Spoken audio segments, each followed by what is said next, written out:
দিন আগে দেখলেন না, দেখেছেন আপনারা?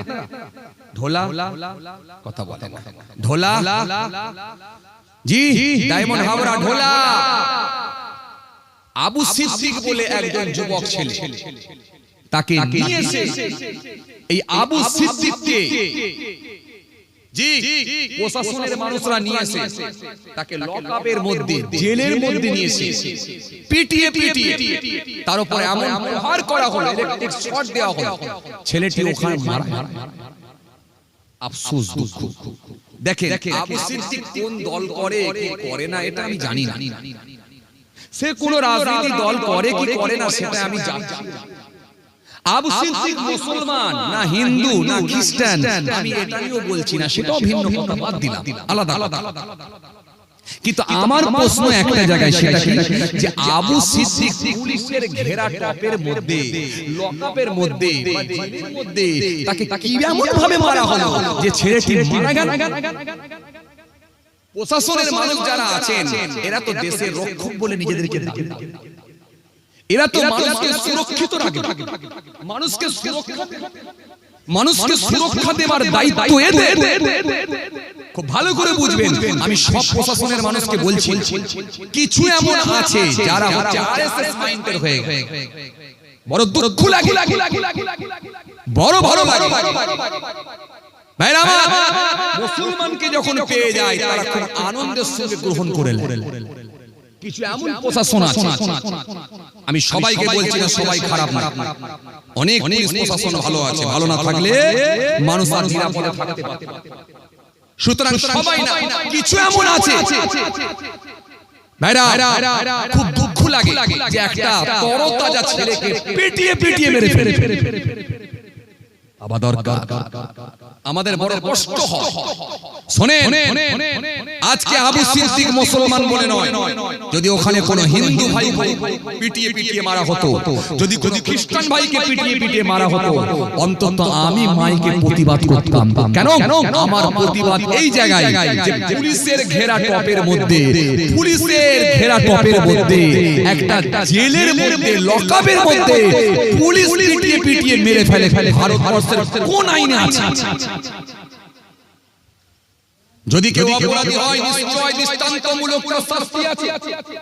ভারতবর্ষের সংবিধান আছে, আইন আছে, আইনত তাকে শাস্তি দেওয়া হবে। দেশের সংবিধান আছে, দেশের আইন আছে, কিন্তু প্রশাসন এমন, প্রশাসনের কিছু মানুষ তারা পিটিয়ে পিটিয়ে মেরে ফেলে। এটা ভারতবর্ষের কোন আইনে আছে আমি জানি না। যাই হোক, মনে রাখবেন, আমার মনে হয় আগামী দিনে গণতান্ত্রিক পদ্ধতিতে হিন্দু মুসলমান কাঁধে কাঁধ মিলিয়ে রাস্তায় অবরোধ করে এই সমস্ত প্রশাসনের বিরুদ্ধে একেবারে জোরালো আন্দোলন করে তুলে ধরা দরকার। সব প্রশাসন নয়, সব পুলিশ নয়, কিছু আছে যারা এই মাইন্ডের মানুষকে তুলে নিয়ে এসে পিটিয়ে পিটিয়ে মেলে, যারা ইলেকট্রিক শর্ট দেয়, এদেরকে নিন্দা জানাই। এত নিয়া নওজওয়ান লাগে ইয়া মে মুরব্বিয়ানা বাবারা সুরে কে দিন বাবারা জিনি দিন।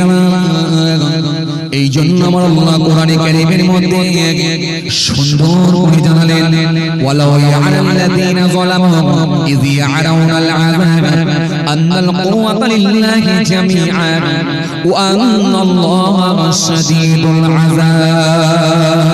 এই জন্য আমার আল্লাহ কোরআনে কারীমের মধ্যে বললেন, সুন্দর করে বললেন, ওয়ালাকাদ আহলাকনাল কুরুনা মিন ক্বাবলিকুম লাম্মা যালামু ওয়া জাআতুহুম রাসূলুহুম বিল বাইয়িনাতি ওয়া মা কানু লিয়ুমিনু কাযালিকা নাজজিল কওমাল মুজরিমিন। এই জন্য আল্লাহ কোরআনের মধ্যে বললেন, সুন্দর করে বললেন, ওয়ালাইসাতিত তাওয়াতুল লাযীনা ইয়ামালুনা সাইয়্যাত হাত্তা ইযা হাদারা আহাদাহুমুল মাউত ক্বালা ইন্নী তুবতু আনা ওয়া আলাল লাযীনা ইয়ামুতুনা হুম কুফার وعلى الذين يموتون وهم كفار فأولئك أعتدنا لهم عذابا عليما আল্লাহ কোরআনের মধ্যে এরকম একটা দুটো নয় একাধিক আয়াত দিয়েছেন জালেমদের বিরুদ্ধে।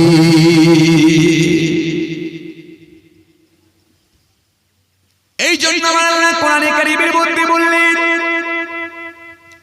ওয়ালাউ ইয়ারা আল্লাযীনা যালামু ইয ইয়ারাউনা আল-আযাব আন্না আল-কুওয়াতা লিল্লাহি জামিআন ওয়া আন্নাল্লাহা শাদীদুল আযাব। আল্লাহ সুন্দর করে বললেন কতই না ভালো হতো, কতই না উত্তম হতো, কতই না ভালো হতো যদি জালেমরা পার্থিব শাস্তি আমি আল্লাহর দেখে তারা যদি বিশ্বাস করে নিত, মেনে নিত। কেন যাবতীয় ক্ষমতার মালিক একমাত্র আল্লাহ, আর শাস্তি প্রয়োগে তিনি বড় কঠোর। পৃথিবীর জমিনে যারা জুলুম করেছিল তাদেরকে নিশ্চিতভাবে আমার আল্লাহ ধর্মের ওয়াদা দিয়েছে। এই জন্য পৃথিবীর জমিনে মাস্তানি যারা করেছে তাদের লংজিভিটি খুব বেশি দিন হয় না। যার নাম হলো আপনাদের জানা আছে আবু লাহাব। জুলুম করা বড় স্বভাব, নিজেকে বলেছিল বড় নবাব। যার নাম হলো আপনাদের জানা আছে কারণ, যার নাম হচ্ছে কারণ, যার নাম হচ্ছে নমরুদ। আর এক অদ্ভুত বেঁচে ছিল 1700। নবী ইব্রাহিম বললেন চলে এসো। যখন সে আসলো না, আল্লাহ বলছে ওকে আর হবে না, পাঠাচ্ছি আমি আল্লাহ মশা করে দেবো এবারে ওকে সোজা। যেন কোরআনের তাফসীর যদি পড়েন আপনি অবাক হয়ে যাবেন।